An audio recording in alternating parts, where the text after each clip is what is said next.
How we look after ourselves is very important, because this obviously has a major impact on how long we can work as mediums.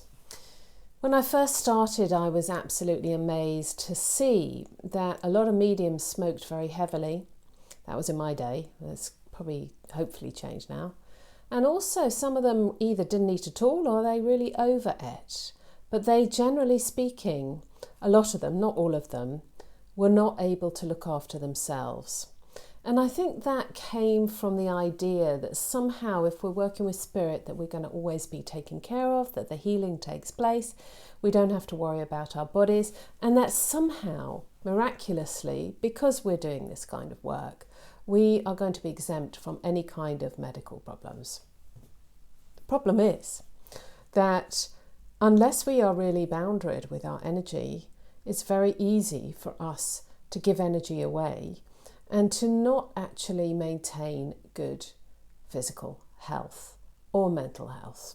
Now, I've talked about having supervision, if you need it, getting support system, which is really a key component, but taking care of this vessel, which is the channel for spirit to be able to communicate with, is very, very important.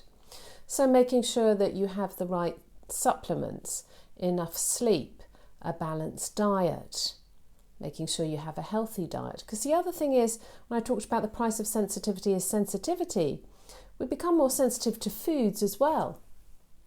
We can't down 10 McDonald's a day. Well, not that anyone would want to, but you know what I mean. It's like you sometimes start to develop a liking to fresher foods that are straight from the garden, that are picked and ate, fresh foods, foods that you cook yourself, foods that are healthy. And we start to get an awareness, usually most people as they come into this journey, that we are looking after our bodies as well as our spirit and our mental health. So we need to surround ourselves with nice environments. If we keep bombarding ourselves with difficult situations, traumatic situations, noisy situations, there will be a price to pay with all of that. We have to really, more than anything, learn to read our own energy so that we know when we're tired, that we know that we're in a situation that's not good for us, so that we make ourselves available to do the kind of work that we're doing.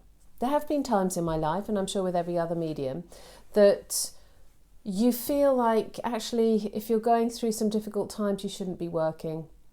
If you're going through a divorce, or you've just had the death of somebody close to you, or you're unwell, don't work.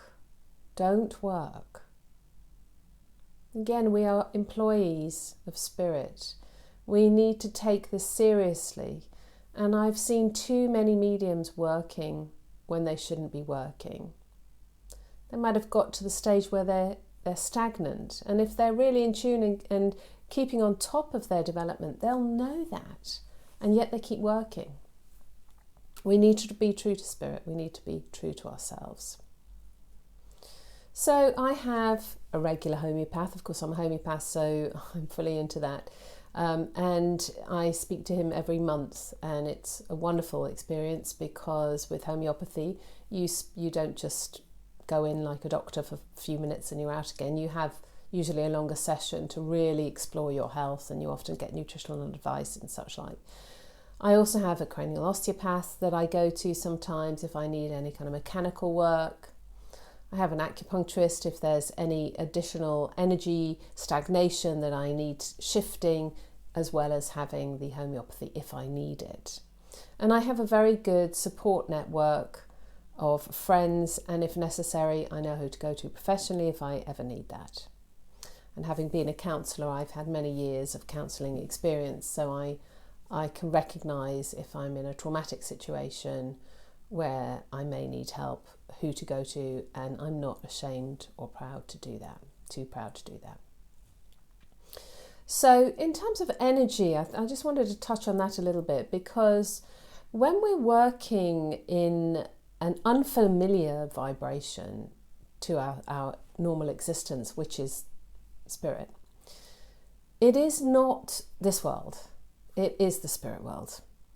And while one day we'll be there, and there are times that we can reach up to it, it's not our natural vibration. And just popping in and out of it willy-nilly is not a good idea, because it takes something out of us. It jars us when we blend and then come back out, and then if we keep blending in and out, it's not as easy for the body. It's more tiring and stressful for the body than if you set the intention that you're going to do a reading for a certain amount of time and then it's over. And you take a break, have a cup of tea, a cup of coffee, walk around a bit, and then go back into it.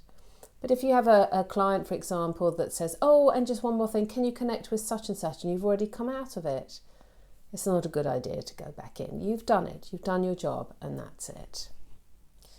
And we, as I've said before many times, we take this job seriously. I take this job seriously. I take this work very, very seriously.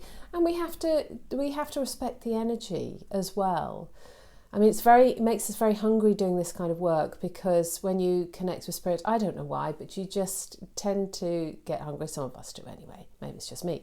But it's because we're using up a lot of energy, and we need to keep nourished, not just with fizzy drinks and sugar, but with nice nutritional food and nice drinks. So those are things that we really, really need to respect. Being quiet at the end of the day of readings, and also being very sensitive to when you're in an environment where you're with other people who may drain your energy.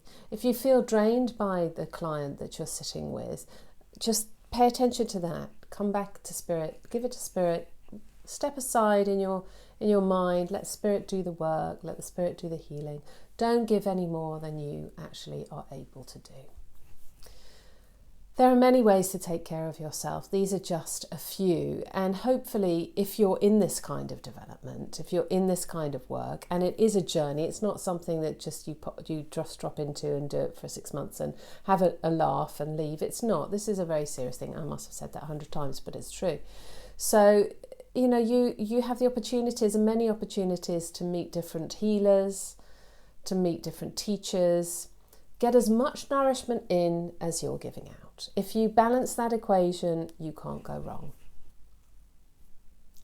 And in that way, you'll be a fine vessel for this wonderful, wonderful